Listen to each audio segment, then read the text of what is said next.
Hi, welcome to Party Food Hero. Today we're going to be making smoked tri-tip. I'm going to give you the way that I like to make it, how I prepare my tri-tip. I do a dry brine, which I really think brings out the beefy flavor and makes it even juicier than a normal brine or marinade. This is delicious. We're going to smoke this. We are going to sear it, and it is going to be delicious. Smoked tri-tip. Let's go check it out.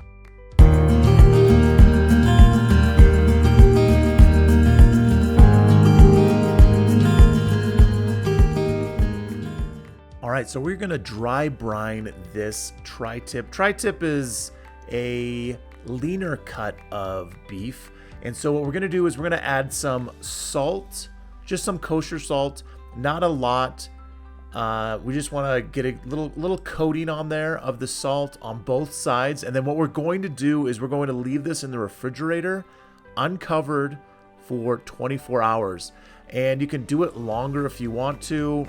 I did it for 24 hours and it turned out great. So that's what you do. Put some salt on there, kind of get it on, and make sure you do both sides. So this is the other side, putting salt on, making sure it's angled correctly. And yeah, so then you throw that in the refrigerator, and then let's see what it looks like the next day. All right, so you can tell it's like a deeper red. And what this is going to do is this is going to just concentrate the flavor of the beef and the juiciness as we cook it. It'll make a juicier, more delicious tri-tip. That's all you really need to know. The science behind it, no one understands the science behind it. It's impossible to ever know. But now that we have this already, I just put a little bit of olive oil on there, whatever binder you want to use. If you want to use mustard or whatever, grapeseed oil, whatever you want to use, and then put on your favorite barbecue seasoning or tri-tip seasoning. There's a lot of different good ones. Just use whatever you like the most. And mine was a little clumpy, but it has a great flavor profile, so that's the one that I used.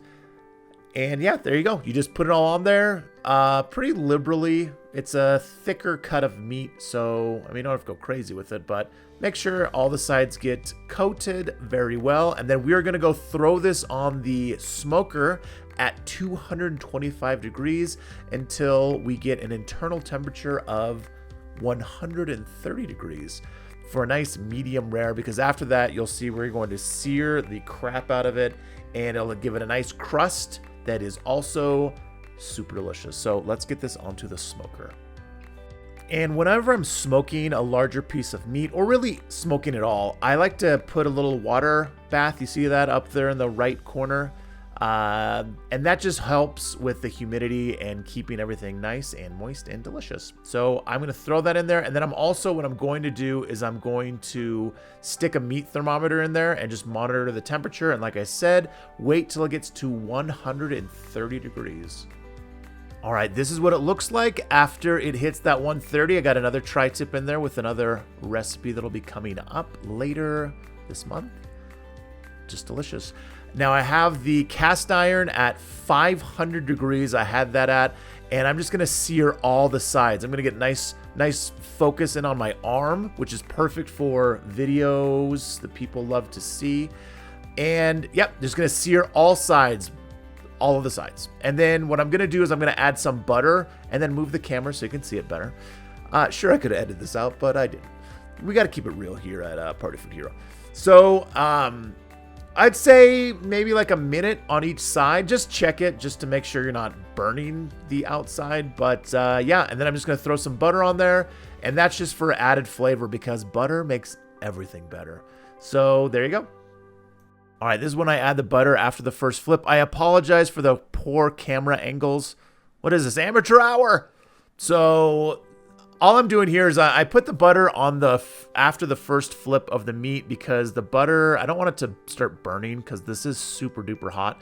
So I do it after the first flip. Like I said, I like to do about a minute on each side or until it forms a nice crust. And I do every side. So I do the top, bottom, the sides, everything. So you got a good crust. So it is just perfect for when you serve this to your guests or to yourself. You know, I got to treat yourself right. So there you go. And now we're going to pull this off. I'm going to let it rest for about 10 minutes, and you're gonna see just how juicy this is. All the juices that run out after just letting it rest for 10 minutes. So let's go check that out. All right, so you can see just how juicy this is, just letting that rest for 10 minutes. And what I'm looking for is which way the grain is running on the tri-tip. So you have one that's obviously running one way and one the other way. You want to cut this against the grain. So that's what I'm doing. I'm cutting at a little bit of an angle as well as I cut into this. And all those juices, I keep those juices. So I like that this cutting board had that little well to hold the juices, because after I'm done cutting this, those juices go right back on top, because that is just flavor, my friend. So you cut this up, and then it is, oh my gosh, this is so good. It is as delicious as it looks. It's absolutely amazing. Let's get to my favorite part, because I want to eat this tri-tip.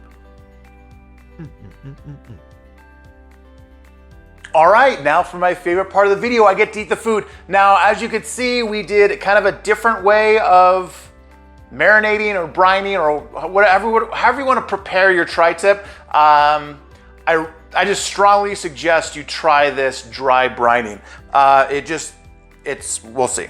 Okay, so I'm just gonna break this apart so I don't have a giant mouthful, even though it'd be delicious.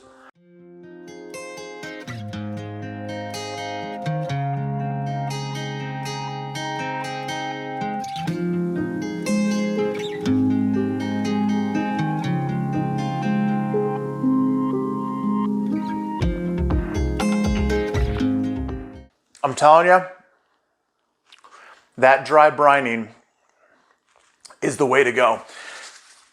It just makes, I've done it a bunch of different ways. The dry brining really makes for a juicier, more flavorful tri-tip. Now, what helps is also when it's done, when you get to that 130 or whatever doneness you want your tri-tip at, I pulled it at 130, and then searing the bejesus out of it in the cast iron. That was an idea that was given to me by my brother, Monty. I normally would sear it just on the grates itself, but using the cast iron to just sear everywhere and have that butter in there just leads to an even more delicious tri-tip. So thank you for that tip. But yeah, overall, this is amazing. It's super delicious. The great thing about tri-tip is you can eat it on its own as a main dish. You can turn this into so many different things. Later video, I'm going to show how I like to prepare a delicious tri-tip sandwich. But there's always going to be some leftovers, because, you know, if you're getting this at like a Sam's Club or Costco, you're going to get like 800 pounds of tri-tip. There's no way you're going to eat it all in one sitting, so you're going to have lots of leftovers. But definitely make it super delicious. There's just a bunch of things you can do with the leftovers, which is amazing. Don't forget to hit like, hit subscribe, hit the notification bell. Check all the other videos we have out on this channel. We have so many. There's no reason you shouldn't be making delicious food for yourself, your family, your friends. No excuses. Go check out partyfoodhero.com for all the recipes. It's an easy website. When you click on the recipe is right there. You don't have to scroll down forever. You're not gonna get a million pop-ups, because recipe websites are the worst. So I made mine super easy for you to just, it's right there. The recipe's there. You don't have to go searching for it. So check out, we have some different recipes on there that aren't on this YouTube channel. So check that out as well. Follow us on Instagram at partyfoodhero. And then don't forget, be Party Food Hero. Of course I'm gonna finish this because it's delicious. Be the Party Food Hero. So good.